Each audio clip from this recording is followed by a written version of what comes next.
False imprisonment, जैसे कि अब वर्ड ही बता रहा है कि गलत तरीके से किसी को रोक देना ताकि वह मूवमेंट ना कर पाए अपनी। तो इसको समझने के लिए सबसे पहले केस लॉज देख लीजिए, क्योंकि आसानी से समझ में आएगा। बर्ड वर्सेस जोन्स ये केस है जिसमें इसमें डिफेंडेंट ने प्लेंटिफ को रूम के अंदर बंद कर दिया सेवरल घंटों के लिए, कई घंटों के लिए। तब कोर्ट ने कहा कि यह जो बंद किया तुमने इसको रूम के अंदर, यह फॉल्स इम्प्रिजनमेंट कहलाएगा।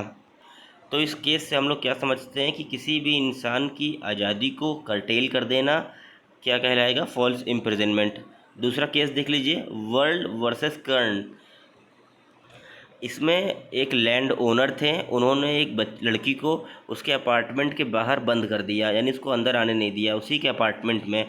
तो कोर्ट ने क्या पाया कि यह जो कार्य किया गया है मकान मालिक द्वारा, लैंडलॉर्ड द्वारा, यह एक फॉल्स इम्प्रिजनमेंट को अट्रैक्ट करता है और लैंड ओनर को गिल्टी पाया फॉल्स इम्प्रिजनमेंट का।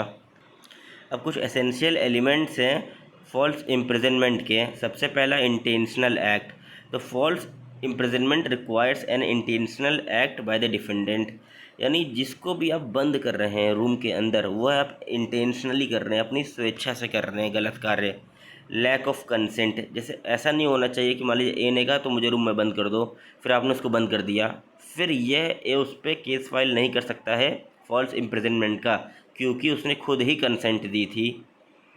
Third, unlawful confinement. तो जो आप कन्फाइन कर रहे हैं, किसी को बंदी बना रहे हैं, तो ये अनलॉफुल होना चाहिए, गैर कानूनी होना चाहिए।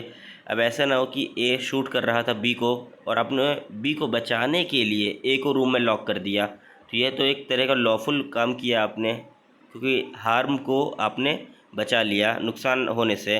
तो बट ऐसा नहीं, अनलॉफुल कन्फाइनमेंट करना है, यानी गैर कानूनी तरीके से आपने उसको बंद कर देना है। जैसे ए सो रहा था, आपने पीछे से कुंडी बंद कर दी, अब ए को पता भी नहीं चला, वो सोता रहा, आपने बाद में कुंडी खोल दी। लेकिन अगर कोई ए को बाद में बताता है जाके कि भाई तुम सो रहे थे तो रूम लॉक था, तो यह केस फाइल कर सकता है वह फॉल्स इम्प्रिजनमेंट का ऊपर, जिसने लॉक किया था उसके ऊपर। एग्जाम में देख लीजिए, क्वेश्चन पूछा गया था, define false imprisonment, explain it with essentials and with the help of case laws.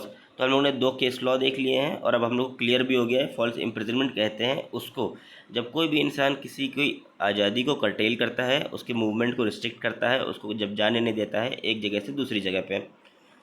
False imprisonment requires an intentional act. It could be physical restraint such as locking someone in a room, यानी किसी को room के अंदर भी बंद कर देते हैं तो वो भी false imprisonment कहलाता है।